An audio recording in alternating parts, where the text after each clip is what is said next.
Hola, buenas tardes a todos. Mi nombre es Felipe Vargas. Yo soy especialista del área molecular de Alatella y esta vez voy a estar de moderador en este webinar, ¿no es cierto?, que se titula Vigilancia activa de Coqueluche desde la clínica al laboratorio. Antes voy a hacer unas breves palabras introductorias, ¿no es cierto? Tener en cuenta que hace más de un siglo el coqueluche o la tos convulsiva, que todos conocemos, era una enfermedad temida, ¿no es cierto?, y causaba la muerte de miles de niños.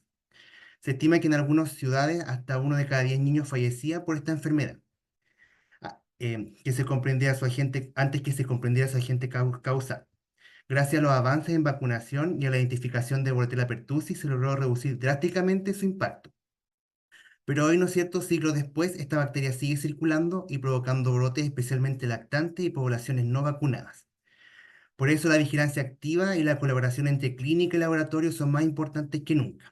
Es necesario que cada caso detectado, cada resultado confirmado, pueda marcar la diferencia entre un brote controlado y vidas en riesgo. Con esta breve reflexión damos inicio a este webinar, ¿no es cierto?, donde exploraremos cómo la información clínica se traduce en diagnósticos moleculares precisos y cómo esta colaboración fortalece la protección de nuestra comunidad. Esta tarde tenemos dos exponentes. Va a empezar primero que nada la doctora Estefanía Pasalacqua, que es infectóloga pediátrica del Hospital Vaso Osorno. Ella es jefe del Departamento de Infecciones Asociadas a Atención de Salud, docente UH y frecuente colaboradora, ¿no es cierto?, de nuestra empresa, líder de opinión en lo que es el diagnóstico de virus respiratorio. Y posteriormente, en este webinar participará la tecnólogo médico Evelyn Macías Sirpe, la cual es jefa de la unidad de biología molecular del Hospital Valle San José Osorno, laboratorio que empezó a funcionar a partir del año 2015. Tiene una amplia trayectoria, es un laboratorio que está catalogado como de referencia de SIGIN, trabaja con una amplia envergadura, un amplio protocolo de kit SIGIN, ¿no es cierto? Y en ellos trabajan tres profesionales. Entonces vamos a dar inicio con la charla de la doctora Estefanía Pasalapua, donde nos va a mostrar, ¿no es cierto?, la importancia clínica de esta vigilancia, el contexto clínico. Estefanía. Muchas gracias, Felipe, por la introducción. Voy a comenzar compartiendo la presentación. ¿Me confirma, Felipe, que se ve bien? Sí, Se ve perfecto. ya, muchas gracias. No tengo conflicto de interés, aunque hablar de Coqueluche en solo 20 minutos es lo que más me complica en este momento, así que espero resolver las dudas más importantes. Bueno, todos sabemos que el coqueluche entonces es causado principalmente por Bordetella pertussis. Una característica importante es que esta infección es inmunoprevenible, por lo tanto, además, no es una zoonosis, sino que su reservorio único es el hombre, por lo tanto, o el humano, por lo tanto, es susceptible de ser erradicada, pero esto no ha sido posible por diversos factores que vamos a estar revisando. También existe la resurgencia pertussis, que es un fenómeno multifactorial que estamos viviendo, ¿no es cierto?, donde esta enfermedad que fue descrita en el 1900 y ya caracterizada, cada tanto aparece de nuevo y causa nuevos casos y por lo tanto tenemos que estarnos actualizando y este es un excelente, ¿no es cierto?, momento para ello. Otro factor importante también ha sido el cambio en las edades, ¿no es cierto? Como vemos en esta imagen, primero era la afectación de los niños, lo que más nos preocupaba, pero eso ha ido migrando gracias a la vacunación, los niños están más protegidos, pero estamos viendo entonces que personas mayores, ¿no es cierto?, adultos y adolescentes se contagian, lo cual tiene características diferentes que debemos entonces tener en cuenta. Respecto a la epidemiología, solo mostrarle de que esto desde el año 2003 a 2023, en forma global, en este color como café, muestra la incidencia global de vacunación con coqueluche y de la incidencia de casos reportados. Si se fijan, esto es lo que se ve habitualmente, incidencias altas con pic cada tanto tiempo, pueden ser 3, 5 años, en donde hay un aumento de casos. Y como se ha visto, el único momento en que se disminuyeron los casos fue cuando vivimos la pandemia, ¿no es cierto? En donde esto es un fenómeno que, secundario al aislamiento social, muchos virus y también bacterias entonces disminuyeron su incidencia, eso lo sabemos. También hubo, por supuesto, un menor diagnóstico y también hubo un efecto negativo que fue las menores tasas de vacunación en todos los países, ¿ya? Sobre todo en las áreas más pobres. Por lo tanto, puede explicar en parte por qué entonces estamos viendo nuevos casos de coqueluche unos años después. Esta es la evolución en Estados Unidos, ¿no es cierto?, desde el 1922 a la fecha, en donde ven las altas tasas de incidencia cuando no existía un esquema de vacunación, como la incorporación de DTP celular cambió drásticamente esto. Ya voy a mostrarles cifras qué fue lo que pasó, ¿no es cierto? Luego ellos cambian a celular, comienzan a usar booster, porque se fijan que el booster siempre va a ser un problema. Por eso necesitamos varias estrategias para su control. En la vacunación de la embarazada, que ellos empezaron en 2012 y nosotros 5 años después, y cómo la pandemia entonces alteró un poco las cifras que estamos acostumbrados a ver. Este es un reporte de Corea que muestra todo, pero de forma más exagerada. Ellos sí tuvieron una explosión de casos ya el año pasado, muchísimo más de lo que ellos esperaban. Y algo también importante de ver, que está bien graficado, es en amarillo los menores de un año. Fíjense entonces que en los 2000 principalmente el diagnóstico se daba en bebés pequeños, como también sucedía en nuestro país. Y como a medida entonces que comenzamos a vacunar en forma masiva, las áreas fueron cambiando y fíjense 2024 cómo este gráfico cambió a muchos colores y ahora tienen afectación en el grupo de 10 a 12, de 4 a 6, de 16 a 18, que también se puede ver acá como el incremento del diagnóstico coqueluche que estaba apagado el último año ha sido a expensas de áreas de edades, perdón, muy variadas, como son de niños de adolescentes, perdón, de 3 a 15, de 10 a 12 y otras edades, ¿ya? Esto también entonces fue alertado a nivel nacional. Muchos de ustedes deben haber visto este ordinario que se publicó en el 14 de agosto, en donde hablaba entonces del aumento de casos en la región de la América, con 43.000 casos el año pasado, que era la cifra más alta desde el año 2012, y 11 veces superior a lo del 22, que ya sabemos que tiene sus particularidades porque estamos viviendo pandemia, ya que existe una disminución sostenida de las coberturas en este oficio como principal motivo que dan a esta alza, hablan de la vacunación, pero vamos a ver que no es la única. Y también es importante que como esta enfermedad es tan transmisible, contagiosa y con tantos factores de virulencia asociados a la bacteria, se necesitan altas tasas de vacunación, como nos pasa con sarampión. Por lo tanto, cuando el umbral baja de lo recomendado, que es 95%, podemos ya comenzar a ver un aumento de los casos. En Chile este año, hasta la semana 31, se habían confirmado 394 casos, que era superior a la cifra prepandémica.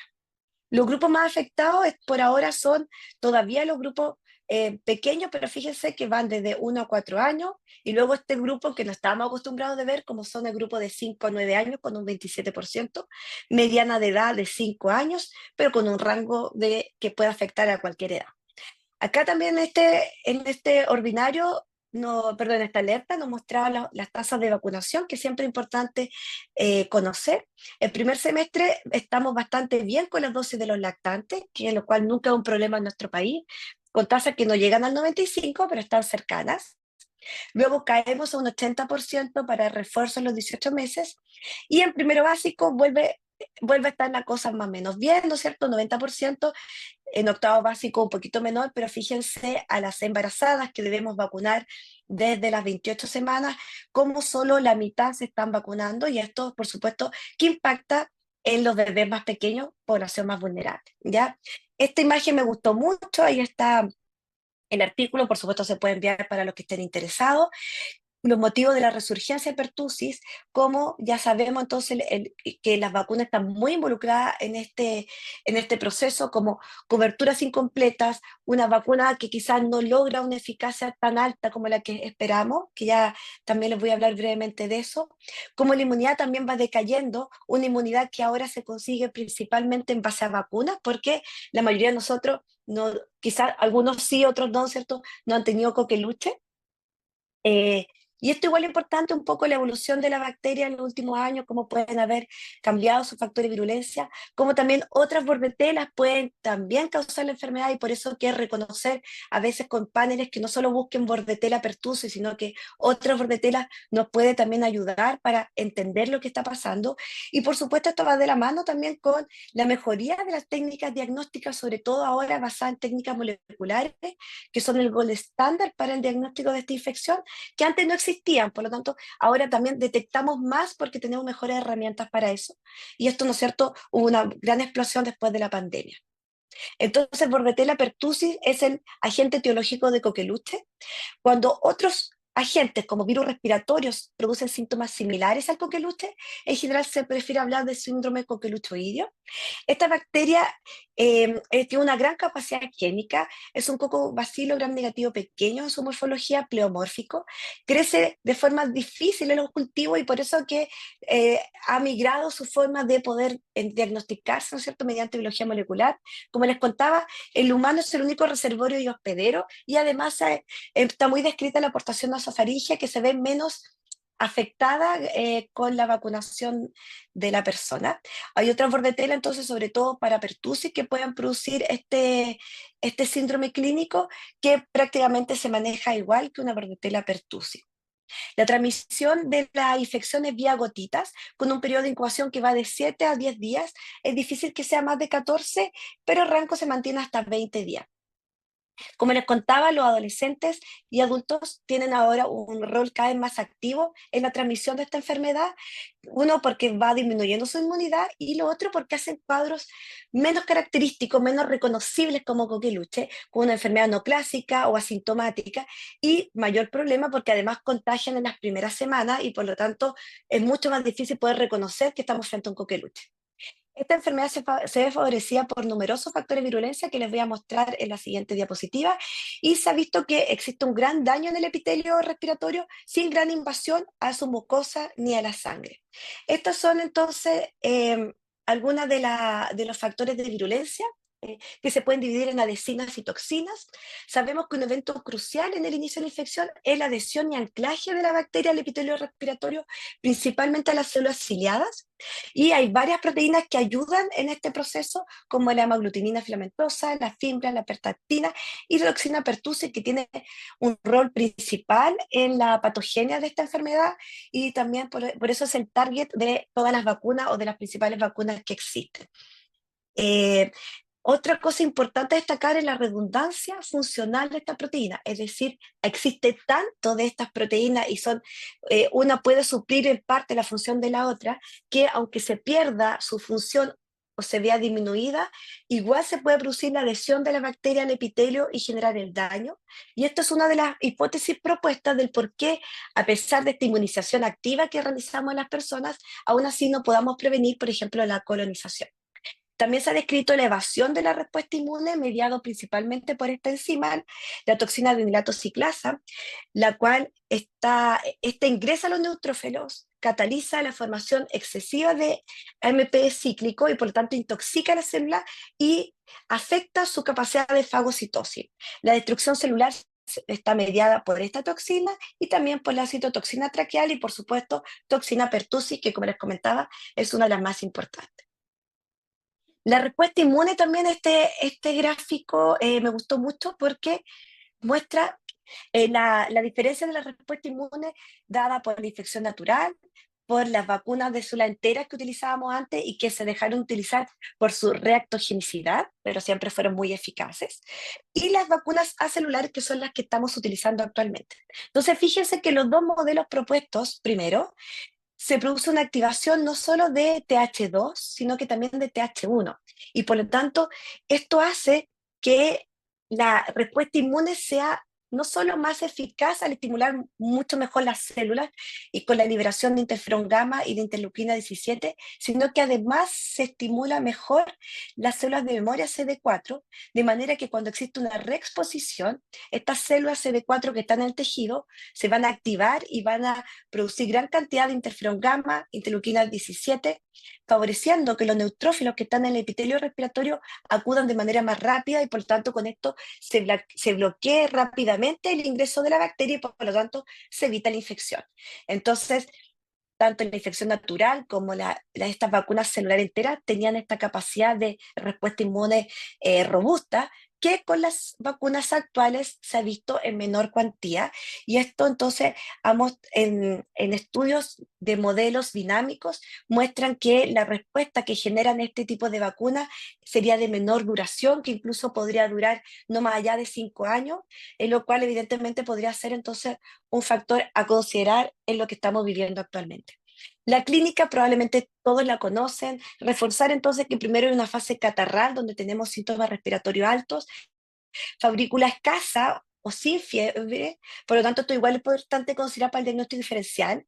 Luego una tos que va leve hasta que se vuelve el signo más importante.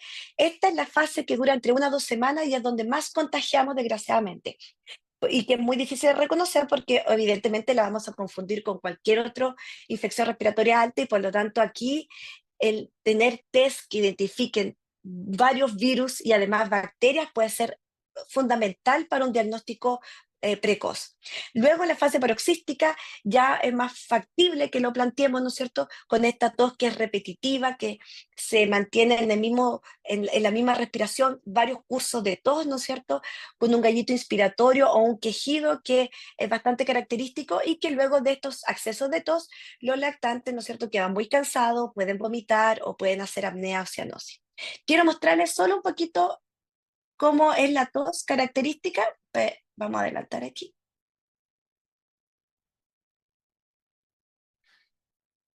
Espero que lo estén escuchando. Los que hemos vivido pacientes así, nos damos cuenta lo No se escucha nada. exasperante. No, bueno, lo lamento. Gracias por avisar.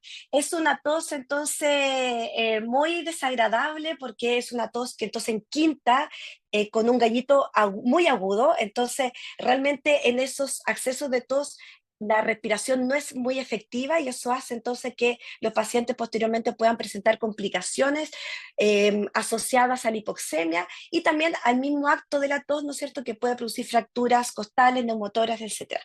El audio lo encontré en YouTube, si a alguien le interesa se lo puedo enviar porque los que no han vivido un coqueluche, realmente este audio está muy bien caracterizado como es la tos de estos pacientes, que tiene algunas particularidades, la tos producida por otras infecciones. Los lactantes se hospitalizan en una tasa que puede llegar hasta el 50%, mucho menor en adolescentes y adultos.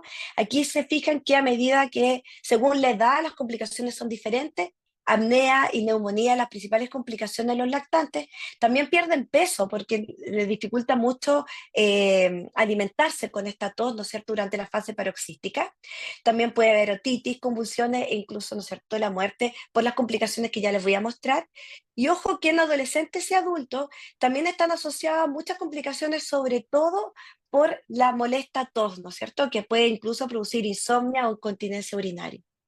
Las complicaciones también se ven en el coqueluche grave, en aquel paciente que tiene una hipertensión pulmonar o una tos que causa incluso herniación, ¿no es cierto?, o fracturas, como les comentaba. Y el Fractura. coqueluche grave está caracterizado por pacientes menores de 1 año, en especial menores de 6 meses, entonces con esquemas de vacunación incompletos o definitivamente no lo tienen, que se presentan con insuficiencia respiratoria, taquicardia, leucocitosis y neumonía. Como les comentaba, la leucocitosis se produce principalmente por la toxina pertussis, en donde acá no es que exista una mayor producción de glóbulos blancos, sino que lo que existe es una mayor migración y se ha determinado que uno de los factores que no puede predecir un coqueluche grave, ¿ya? La presencia de neumonía también, y esta evolución a hipoxemia persistente, hipertensión pulmonar o shock cardiogénico, que evidentemente ya es en etapas más tardías de la enfermedad. Esta es una serie de casos publicados acá en Chile, de 8 casos de coqueluche grave en 5 años en el Hospital Padre Hurtado. Fíjense que eran todos menores de 6 meses, en esta serie eran principalmente hombres, aunque la incidencia de coqueluche es más o menos 50%. Fíjense las frecuencias cardíacas, que ellos también establecieron que era un factor importante para considerar. Aquellos pacientes que estaban evolucionando grave estaban más taquicárdicos, estaban taquipnéicos y tenían recuentos de glóbulos blancos en general elevados, que fíjense que llegaron al pico incluso sobre 100.000, que está muy descrito. Algunos de ellos entonces necesitaron circulación exsanguínea de transfusión para su recuperación, ¿ya? Y, y en todo ello, afortunadamente, el manejo fue exitoso. En la clínica se apoya en laboratorio entonces que como característica va a tener un hemograma con aumento de glóbulos blancos y predominio linfocitario en general, ¿no es cierto? Donde ya les comentaba que mientras más glóbulos blancos en general puede haber mayor complicación por estos acúmulos de glóbulos blancos que se van, ¿no es cierto?, produciendo en especial en el epitelio respiratorio y consiguiente un aumento de la presión vascular. La PCR puede ser normal o ligeramente aumentada. La radiografía puede mostrar imagen de condensación cuando hay una neumonía en el fondo asociada, cuando se complica con una neumonía. Acuérdense que estos pacientes no van a estar obstruidos, así que eso también es importante al momento de hacer el diagnóstico diferencial. Estos pacientes no hacen bronquiolitis. Por lo tanto, si el paciente tiene esta signología, hay que pensar entonces en otra etiología. Dependiendo de la fase, entonces tenemos herramientas diagnósticas, como les comentaba, la biología molecular es nuestra principal herramienta para el diagnóstico y que puede estar positiva desde las primeras etapas, ¿no es cierto?, de los primeros días con síntomas catarrales, pero en el diagnóstico les va a hablar mucho mejor Evelyn. Entonces, cuando tenemos signos de pertusia o coqueluche severa, puede haber compromiso neurológico, hipoxemia, apnea, como les decía, recuentos de glóbulos blancos elevados, hipertensión pulmonar, sepsis y también compromisos de otros órganos secundarios cuando el coqueluche es muy grave. Los tratamientos antibióticos no han cambiado, eso se mantiene estable, donde los macrólidos son la primera opción. ¿Ya? La citromicina en general ha reemplazado a los otros macrólidos. Antes se utilizaba claritromicina, pero ya por los días que se debe usar ha quedado en segundo plano. Y la eritromicina, acuérdense que no está exenta de complicaciones, puede prolongar el QT, puede producir arritmias ventriculares y en niños pequeños menores de 2 meses hay un mayor riesgo de estenosis hipertrófica del píloro, que también se ha visto con la citromicina, pero en menor grado.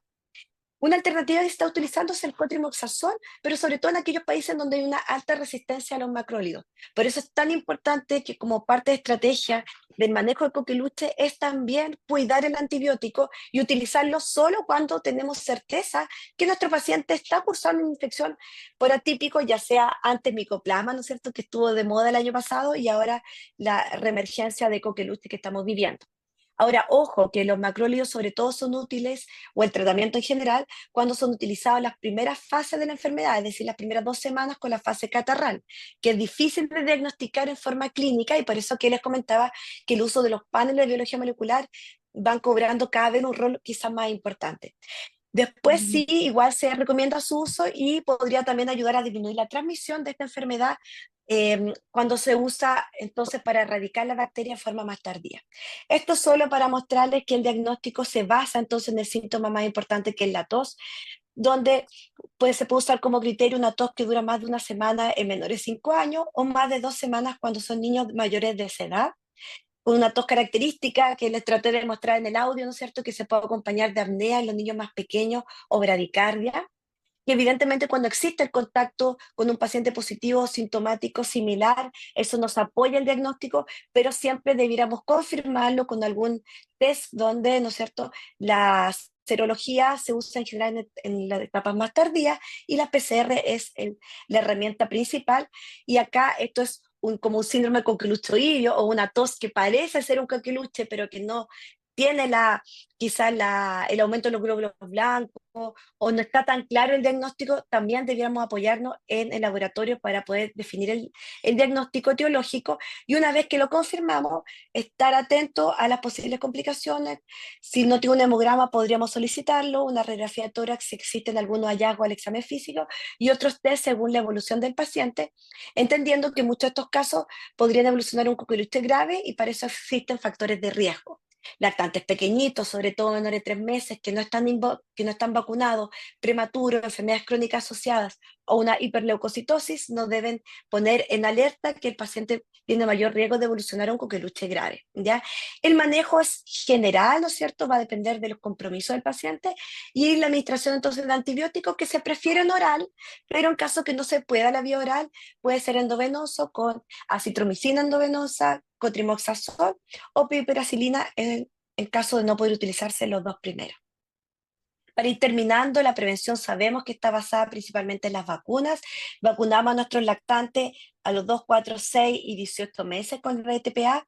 Luego utilizamos una vacuna, ¿no es cierto?, que tiene menor dosis de difteria y pertusis en primero y octavo básico y a las gestantes en cada embarazo desde la semana 28. No olvidar que también podemos ofrecer la estrategia capullo para proteger más aún al bebé que está, ¿no es cierto?, que ha nacido y que tiene mayor riesgo. Como les comentaba, las vacunas celulares pueden prevenir, si bien menos que las vacunas celulares, no por eso no son eficaces. Se ha descrito hasta un 85% de prevención en cuadros típicos y un 78% en cuadros leves, pero el problema quizás sería la duración, que incluso se estima que solo el 10% de los niños vacunados se mantiene protegido a 8,5 años según algunos estudios. Ya las vacunas salvan vidas. Respecto a coqueluche, es una de las infecciones que más vidas ha salvado gracias a la vacunación, con reducciones de los casos de 97% prácticamente y de la muerte en casi un 100%.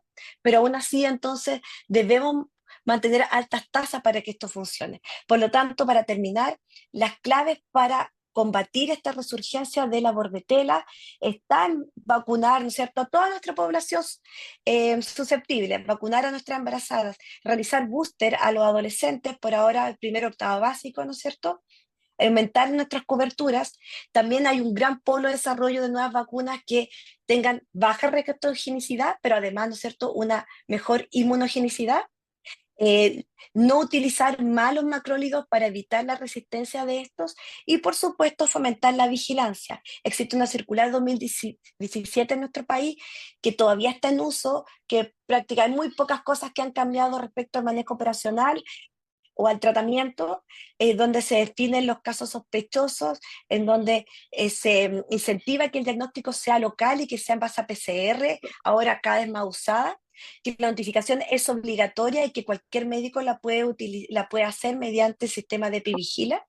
Y esto está útil que define los contactos, ya personas que viven en la misma vivienda, por ejemplo, o que están en la sala donde estuvo hospitalizado un paciente que detectas coqueluche, el paciente de al lado va a ser un contacto, que no debes necesariamente administrar quimioprofilaxis a todos los contactos, pero sí a los que tienen mayor riesgo de hacer un coqueluche grave, como les mencionaba, que incluye a los lactantes y también embarazadas, por ejemplo, y que la quimioprofilaxis se utiliza también la acitromicina en igual esquema, que podría ser utilizada hasta 21 días por este periodo de incubación, pero mientras antes se administra la quimioprofilaxis, mejor. Y que el estudio de brotes también debe ser realizado ya sea por el equipo de guías o por la Seremi cuando son ocurrencias de brotes comunitarios, ¿no es cierto? Donde existe todo un sistema de cómo se debe realizar.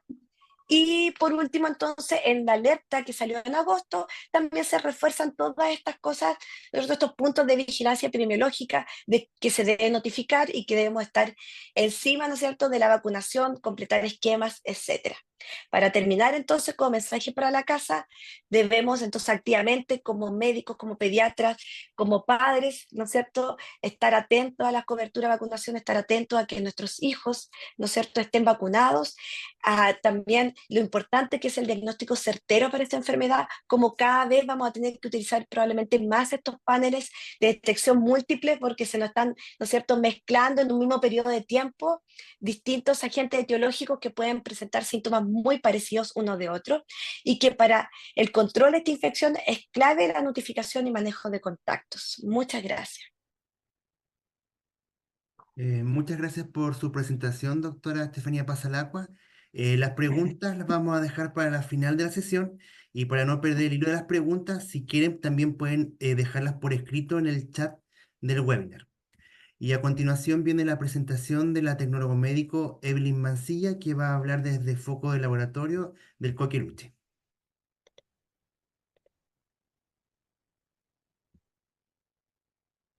¿Se escucha bien? ¿Me confirman? Si se escucha bien, hay que poner la presentación en pantalla completa. Ahí sí. Ya. Bueno, hola a todos. Mi nombre es Evelyn Mancilla, tecnólogo médico, jefe del Laboratorio de Biología Molecular del Hospital Base San José de Osorno. Y hoy les voy a presentar el diagnóstico de coqueluche en el laboratorio. Bueno, como características generales y que ya lo había expuesto la doctora. Oh, perdón. Esperen que quiero que quede más chiquito. Ya.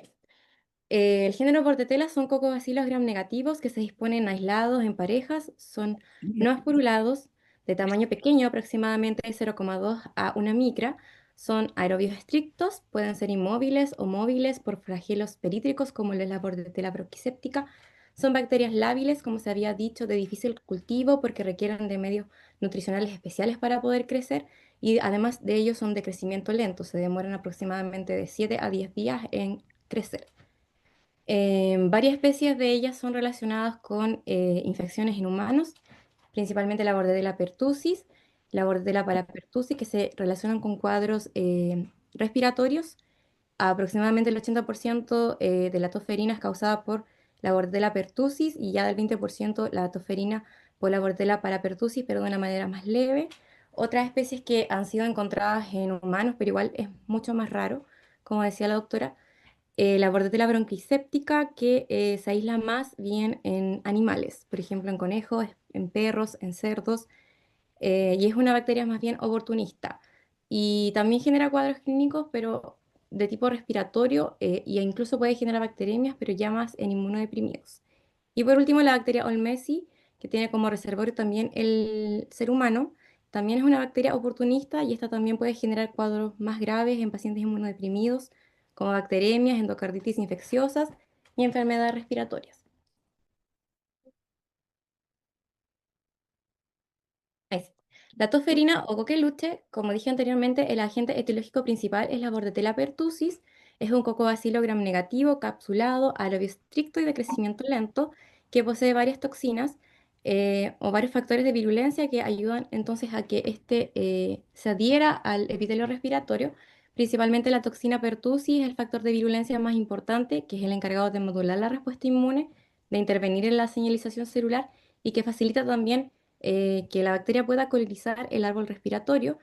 Otro tipo de factores de adherencia tenemos las fimbrias y la hemaglutinina filamentosa, que también le ayuda a su afinidad por el epitelio respiratorio. El único reservorio es el ser humano y, como decía anteriormente, también puede ser encontrado en pacientes adultos asintomáticos, ya que coloniza transitoriamente la nasofaringe.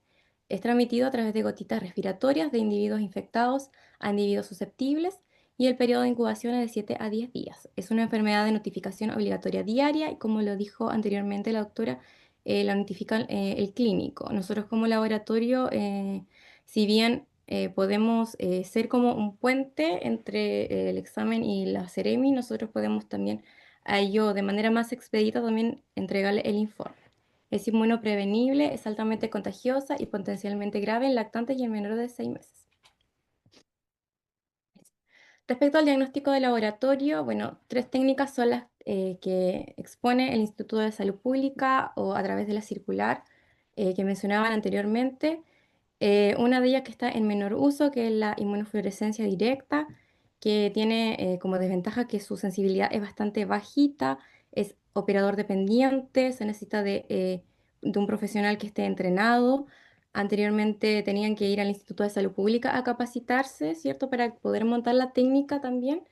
Y como otra desventaja es que puede generar falsos positivos, puede haber una reacción cruzada con la bordetella bronquiséptica, por Haemophilus influenzae y por los difteroides. El cultivo bacteriano todavía se está utilizando, lo utiliza más bien el ISP y lo utiliza principalmente para estudio de susceptibilidad antimicrobiana y caracterización genética.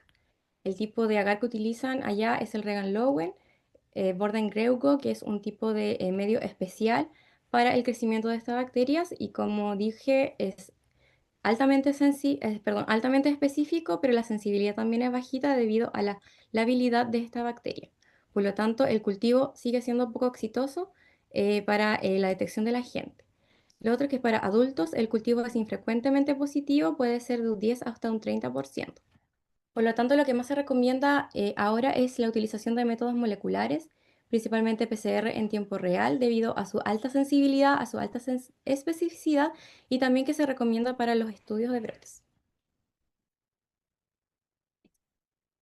Algunas diferencias más profundas respecto a la inmunofluorescencia directa con el PCR en tiempo real. Como dije anteriormente, la inmunofluorescencia directa sé que anteriormente se utilizaba bastante por los laboratorios antes de que ocurriera todo el boom de la biología molecular. Es que la inmunofluorescencia directa su sensibilidad es variable, es bajita, de un 29 a 71%, y su especificidad puede ser alta, pero siempre y cuando el operador que esté leyendo sea esté especializado. El tipo de muestra que se utiliza es el aspirado nasofaringio. También es un tipo de muestra que no todos lo sabían hacer y solamente profesional capacitado podía tomar este tipo de muestras. Ocurren varios falsos positivos. Puede haber falsos positivos como la Haemophilus influenzae no capsulados, difteroides o bordetelas bronquisépticas. A pesar de que son de bajo costo de los reactivos, se necesita así que haya un microscopio de fluorescencia en el laboratorio. En cambio, el PCR, perdón,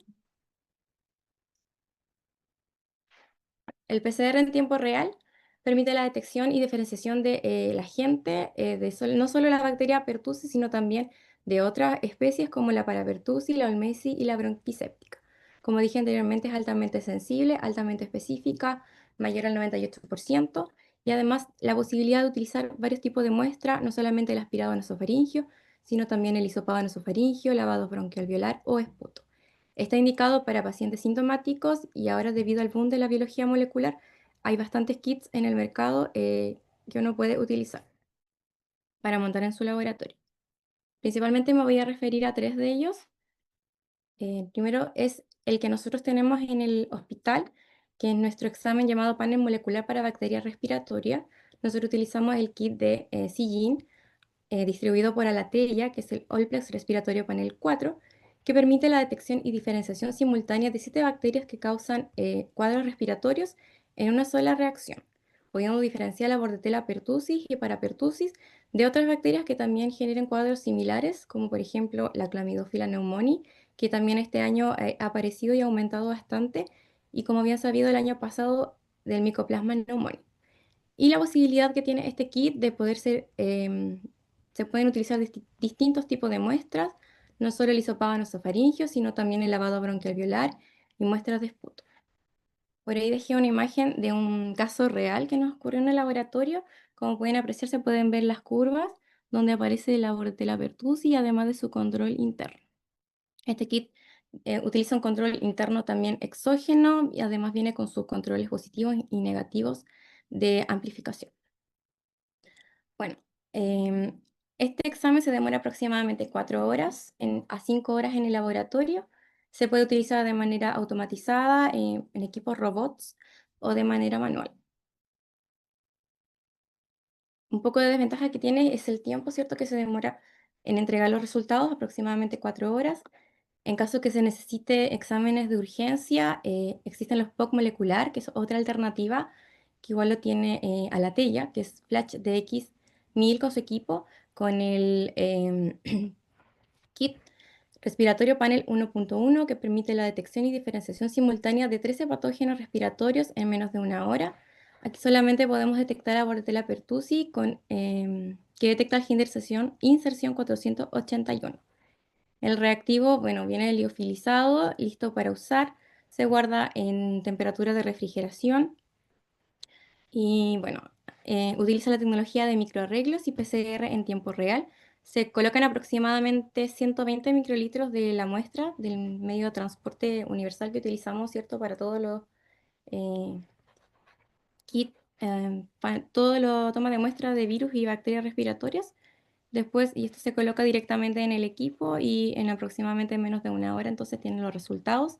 Además de ello, permite la diferenciación a través de curvas de amplificación de los distintos patógenos y nos entrega también el control interno, que es bastante utilidad para nosotros como profesionales de laboratorio. Y por último, que es un kit que nos prometió la Tella que pronto va a estar en el mercado, es un kit más específico que solamente detecta las especies de Bordetella, permite la diferenciación de Bordetella pertussis, Bordetella parapertussis y la Bordetella olmesi. como un spoiler lo que le voy a hacer, es un kit que se llama AB Analytica, Real Quality Res P Bordetella.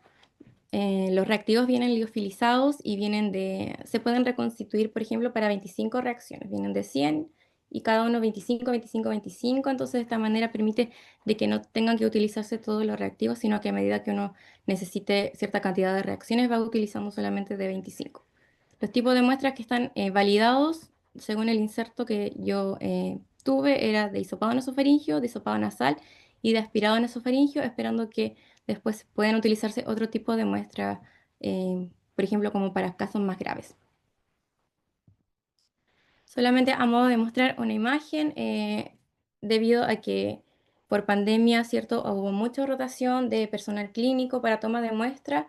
Cabe destacar que siempre hay que ir enseñando que tienen que utilizar un hisopo flexible de Dacron o de rayón que no sea de algodón porque inhibe la PCR, que el medio de transporte que nosotros utilizamos para la toma de muestras de hisopado nasofaringio es el medio de transporte universal. Solo a modo de mostrar unas fichas de nuestro APL de toma de muestra, este examen de panel molecular de bacterias respiratorias podemos utilizar hisopado nasofaringio, expectoración, lavado bronquialveolar, aspirado endotraqueal y sus distintos tipos de contenedores. Bueno, y ya finalizando con mi presentación, decir que nosotros como laboratorio también estamos adscritos al PEC de Bordetella, que es un programa externo de evaluación de la calidad. El programa que ofrece el Instituto de Salud Pública es el PCR de Bordetella para la identificación de especies de Bordetella. Se hace de manera anual y permite la detección bueno, Bordetella pertussi y Parapertussi son las que principalmente siempre están.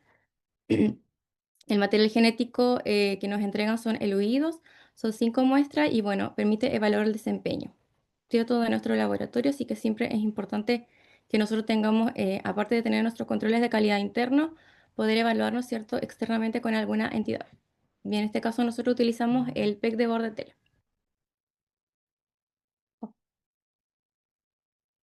Ya para ir finalizando, como decía la doctora, lo último que salió fue una alerta epidemiológica por el aumento de casos de coqueluche en Chile. Aproximadamente el año pasado, a nivel del mundo, había empezado un aumento.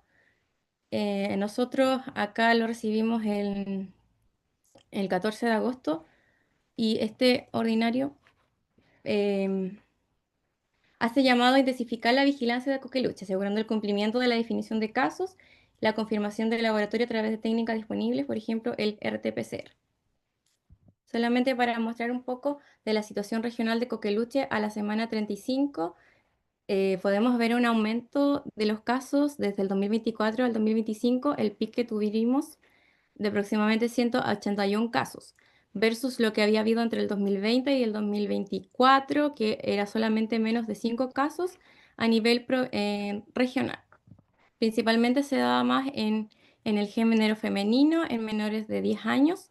Ocasionalmente se pudo observar de que hubieron casos de adultos infectados por bordetela, pero eran más bien intradomiciliarios. Entonces la tendencia de edad es en menores de 4 años, afectando cierto en salas cunas y jardines infantiles.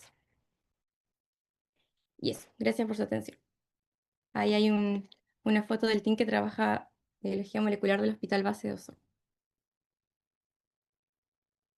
Muchas gracias por tu presentación, Evelyn. Vamos a ver las preguntas del chat y después vamos a ver si hay alguna pregunta que alguien pueda participar. Em, Carlos Palma pregunta, ¿qué otros agentes pueden producir un cuadro clínico similar? No sé si Estefanía o Evelyn nos pueden ayudar en el desarrollo de esa pregunta. Em, la verdad es que cualquier agente, tanto virus respiratorio como las bordetelas que mencionaba Evelyn, pueden producir cuadros parecidos em, cuando sobre todo estamos en las primeras fases y como les comentaba, en los pacientes de mayor edad. el lactante con coqueluche clásico es bastante característico y quizá en especial entonces cuando está en la fase de paroxística sea difícil que lo confundamos, pero en las etapas precoces la verdad que sí puede ser como un resfrío y tener síntomas muy difíciles de diferenciar. Yo creo que por eso un poco la clave podría ser que en un paciente en donde no exista, que estamos, aunque estemos en invierno, aunque Bordetella no tiene tanta estacionalidad, pero sí se da un poco más en invierno y por lo tanto se asocia con esta mayor circulación viral.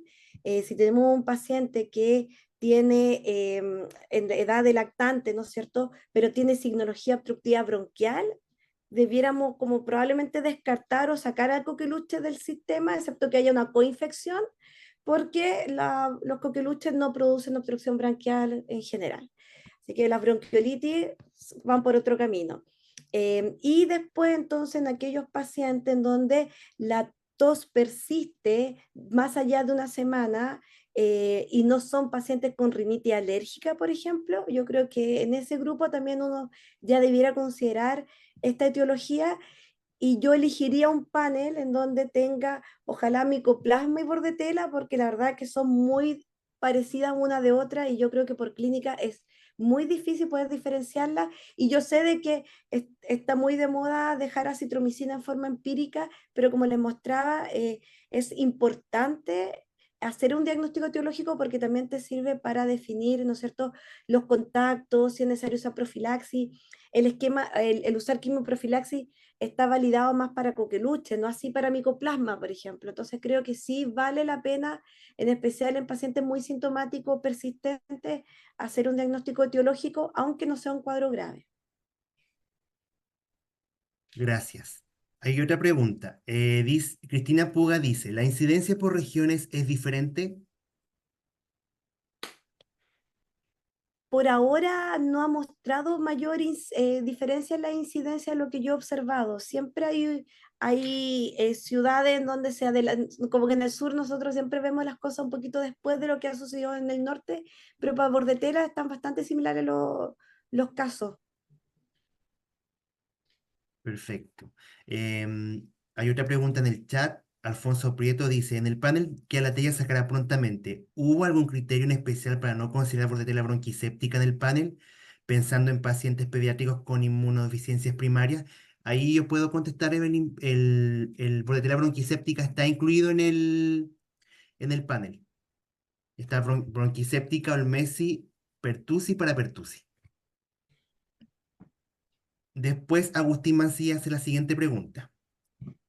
Quizás esto para Evelyn. ¿Se ha observado a nivel molecular algún cambio genético en cepas de Bordetella pertussi que pueda afectar la eficacia de la vacuna usada en el país?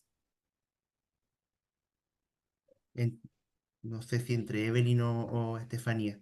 ¿La repito? Sí, yo la estaba Ay, no me leyendo. da cuenta. No sé si Evelyn quiere... Sí. No, es difícil la pregunta, la verdad. Sí. Lo que yo comentaba un poco, efectivamente, todos los agentes etiológicos infecciosos son capaces y han mostrado, ¿no es cierto?, esta capacidad de mutación y por lo tanto sí se ha visto que las bordetelas han ido variando en algunos de sus factores de virulencia, pero como les comentaba, tienen tantos factores de virulencia que eso hace que su capacidad de hacer daño más o menos se persista en el tiempo, ¿no es cierto? Y las vacunas, en general el target es la toxina pertussis, la cual es bastante estable a lo largo de los años y en las diferentes bordetelas. Por lo tanto, creo que, creo que si bien siempre puede ser una explicación y está dentro de esto de resurgencia, que la variabilidad de las bordetelas pueda hacer que las vacunas actuales no sean tan efectivas, creo que es una sumatoria de casos o una sumatoria de factores lo que ocasiona esto. O sea, pero el análisis a nivel país, eso no existe. Los estudios son, extrapolamos la información de estudios internacionales donde se ha hecho esto, porque no, al menos no hay publicado a nivel nacional que se haya evaluado que que ahora esta bordetela tiene un cambio genético tal y por eso que está respondiendo menos a las vacunas, no, eso no existe a nivel nacional. Pero yo creo que es una cosa que se suma a los otros fenómenos que comentaba, como menos cobertura, inmunidad menos robusta en estas vacunas celulares, que era algo que se sabía de antemano. O sea, si las vacunas antiguas hubieran sido menos reactogénicas, seguiríamos vacunando con DTPA mayúsculas en el fondo, o sea, las celulares completas. El problema que veíamos lactantes que las toleraban muy mal y probablemente muchos vivieron eso o vivimos eso y ese fue el motivo de hacer este cambio de vacuna. Gracias. Hay otra pregunta de Patricia Pozo. Dice, ¿cuál es el nivel de bioseguridad para el análisis? Bioseguridad Evelyn. tipo 2. Tipo 2. Ya. Otra pregunta de Patricia Pozo. La detección en laboratorios privados. ¿Cómo lo notifican con infección respiratoria aguda? Me imagino que se refiere a la notificación obligatoria. Sí, a eso me refiero. Yo no sé, o sea, yo Son las, entiendo las de los que la, clínicos. la notificación debería partir por el clínico, no del La laboratorio, como ficha. decía Evelyn, ¿no es cierto? No, nosotros como laboratorio no nos envía nada al Instituto de Salud Pública. Igual todavía no ha salido nada. Y bueno, sepan, yo creo que casi ningún laboratorio del país cultiva la Mm, bacteria. claro. Sí, nosotros hacemos en el hospital una búsqueda diaria de los resultados positivos de todos los paneles y de esa forma nos aseguramos que aquellos que deben ser notificados estén en EpiVigila.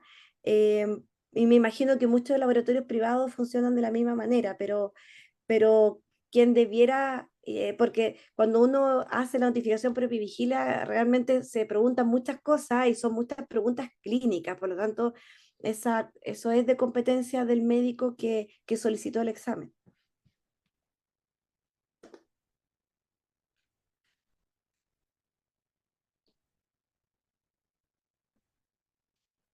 Roberto Carillanca nos dice, los laboratorios privados están obligados a notificar a la autoridad sanitaria regional. Sí. Gracias Claro. por tu aporte, Roberto. No sé si alguien quiere hacer alguna pregunta en forma verbal de los asistentes. Claudio pregunta sobre la sensibilidad analítica. Me imagino que se refiere al panel que tú usas, Evelyn, el Allplex Panel Respiratorio 4. Como el porcentaje Sí. es alto, es como el 98%. Es que igual siempre depende de la toma de muestra también. Y del momento igual en que tomen la muestra. Una de las tres etapas. Ya, ahí yo tengo una pregunta. Antiguamente, como comentábamos, este análisis se hacía por inmunofluorescencia directa en muchos laboratorios. Y el ICP mandaba los slides y el reactivo para hacer la tinción. Y tenía que haber un profesional de laboratorio entrenado para aquello. Y ahí se Ujú, ocupaba mucho la muestra del aspirado nasofaríngeo. ujú. Hoy en día, para las técnicas moleculares, generalmente se ocupa el hisopado nasofaríngeo, pero en algunos centros que han hecho como el cambio o la transición, hay mucha resistencia porque se cree que Bordetella pertussi es mejor encontrada en una muestra de aspirado nasofaríngeo que en una Bordetella. No sé si tú has tenido alguna resistencia al respecto cuando empezaste a hacer el diagnóstico molecular de Bordetella. No, no. Acá en el hospital hace tiempo que se cambió de aspirado a hisopado nasofaríngeo. De hecho, el mismo laboratorio hizo como una comparación y habían bastantes falsos negativos en la técnica de inmunofluorescencia directa respecto a la biología molecular, cuando se hizo esta transición. Patricia Pozo pregunta, ¿las muestras de hisopado nasofaríngeo dan más falsos negativos?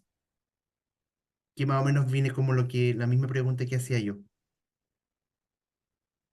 ¿Cómo? Y comparando, comparando el hisopado nasofaringio con el El, El aspirado aspirado. nasofaringio o el hisopado nasal, ¿cuál de Ujú. estos, según tu experiencia, podría llegar a dar más falsos negativos? Es que el aspirado nasofaríngeo igual depende de la técnica de la toma de muestra. O sea, si no es una buena técnica, vamos a tener menos cantidad de células. Yo creo que eso es fundamental. Cantidad. Aquí se produce una colonización nasofaringea, por lo tanto, claro, si se hace un examen muy superficial, muy nasal en el fondo, podría haber un falso negativo, pero por una mala toma de muestra. Y eso pasa no solo con bordetela, pasa con cualquier virus Con respiratorio todos. también, ¿no es cierto? Que a veces le toman un examen, sale negativo y después se repite y sale positivo, pero con poca diferencia y tú dices, qué raro.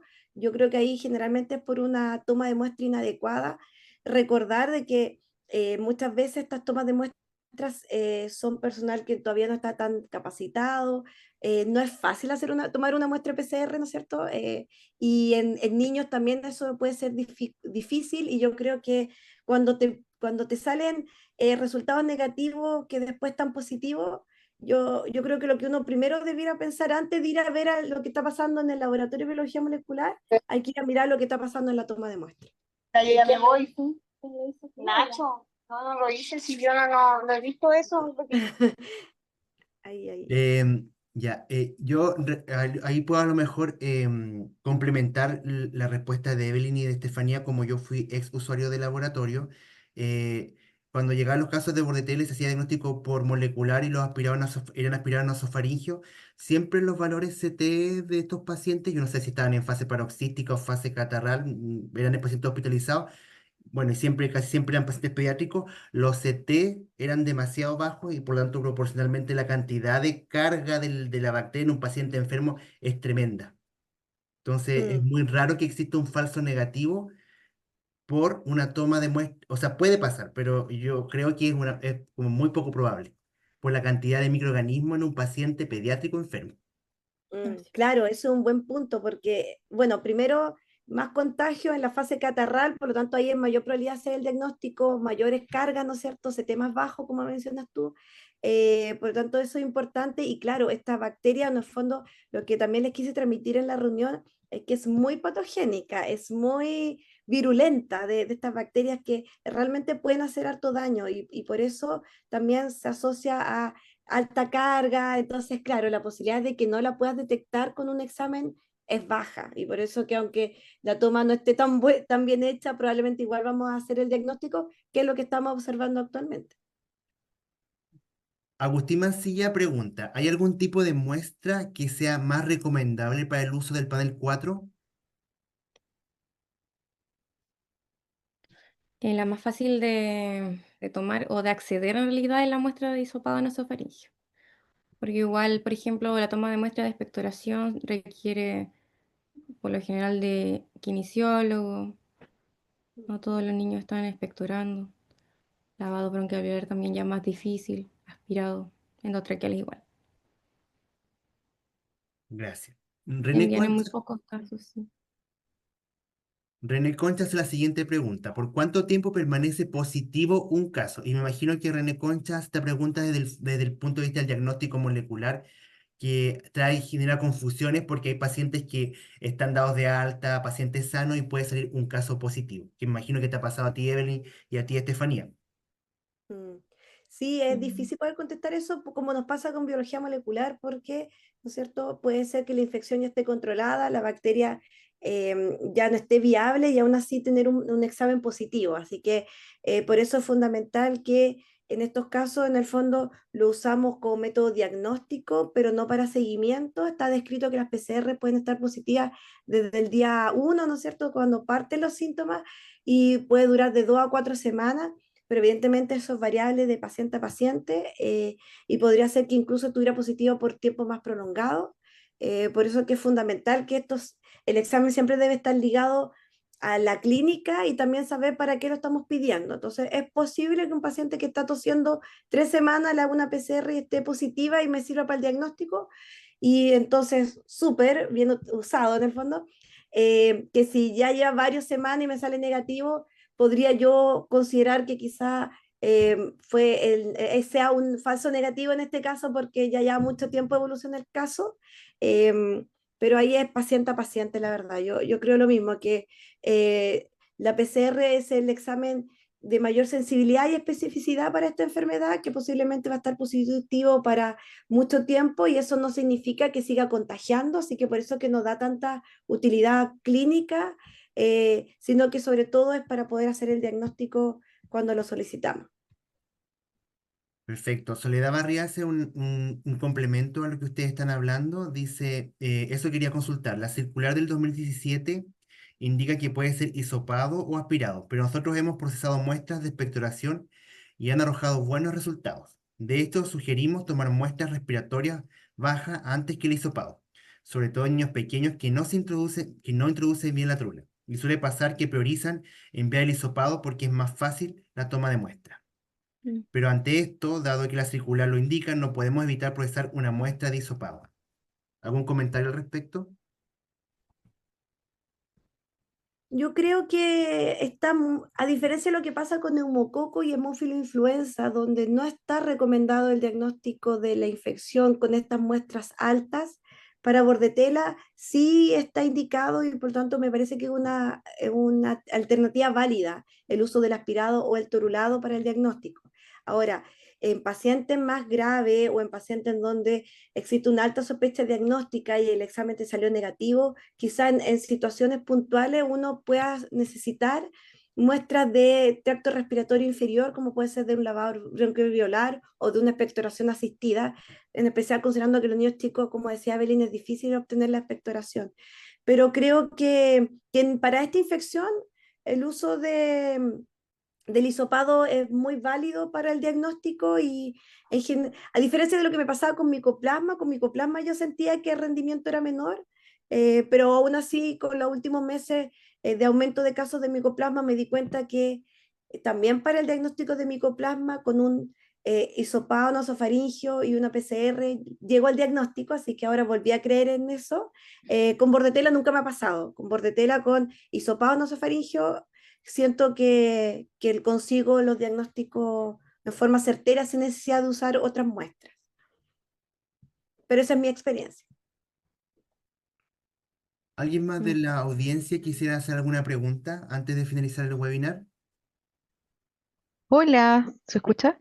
Sí, Camila, se Sí. escucha. Sí, soy Camila, yo trabajo en el laboratorio de biología molecular del Hospital Sotero del Río. Quería comentar una experiencia más o menos, nosotros también utilizamos este panel y en conjunto con infectología llegamos al acuerdo de que como se pueden utilizar tanto muestras de vía respiratoria alta como de vías respiratorias bajas, para el caso del hisopado nasofaringio, lo que es Haemophilus y el strepto lo omitimos en pacientes, porque ¿qué pasa muchas veces? Que, por así decirlo, se les da tratamiento a estos pacientes cuando sale positivo. No hay como no hay siempre la discriminación. Entonces, ¿qué hacemos? Nosotros el panel lo informamos completo cuando son de vías respiratorias bajas y de vía respiratoria alta informamos lo que es bordetela, micoplasma, clamidófila, creo que está, y legionela y ¿se me va alguna otra? No creo que son esas, exceptuando esas dos, como medida para evitar también que se administre mucho antibiótico de una manera discriminada, que estaba pasando eso el tema de la resistencia también. Entonces, para evitar eso se tomó esa medida. No sé, es como un aporte dentro de las medidas que nosotros tomamos dentro del hospital, una acotación. Gracias. Evelyn, ¿tú puedes dar tu comentario al respecto en relación a ese tema? Y acá igual lo hacemos hace varios años. Hacemos lo mismo, eliminamos del informe el Streptococcus y el Haemophilus. Para el lavado, la expectoración les lo informamos. Sí. Apoyo. Por lo Nosotros igual. mismo, por Sí. el uso irracional de antibióticos. Yo puedo señalar que hay algunos laboratorios que informan el panel completo, independiente de la muestra que llegue, y hacen un comentario en el pie del informe que señala que Haemophilus influenza y Streptococcus pneumoniae podrían ser parte de la microbiota y deberían evaluarse otros parámetros clínicos y otros exámenes de laboratorio antes de considerar los patógenos propiamente tal. Ujú. Yo creo que estamos listos. Damos las gracias a todos los que concurrieron a este webinar. Les pido por favor que estén atentos a las redes sociales porque cada vez vamos a hacer más webinars más contingentes y vamos a tratar de invitar a gente que domine el tema, ¿no es cierto? Así como lo hizo Estefanía y Evelyn. Le agradecemos a nuestras expositoras y esperamos vernos muy pronto. Que estén muy bien. Muchas gracias. Gracias.